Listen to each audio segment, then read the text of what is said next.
Grand moun 1900 combien yo toujours gen problème ak ti moun 2000 yo.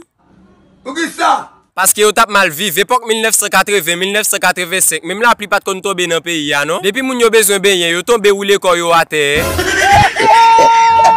Ou tande Abdou c'est longtemps que te gen l'école qui bon ça, longtemps pas même gen professeur même, parfois c'est gérant barrière qui kon al fait cours à élève yo.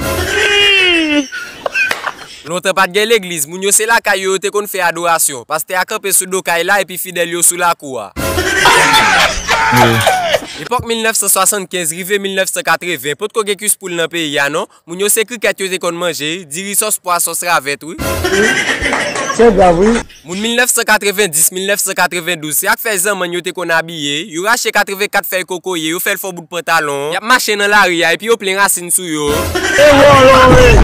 Ki bon moun sa yo te kon jwenn cabane. Moun sa yo se dra yo ouvert sous table pour yo dormir et puis yo met tête yo sous couvre-plat. L'autre pas de docteur, depuis moun nan malade, li boit n'importe comprimé le vle. Nèg la gen tête fait mal et puis la boit comprimé qui bon pour moun qui gen vomissement.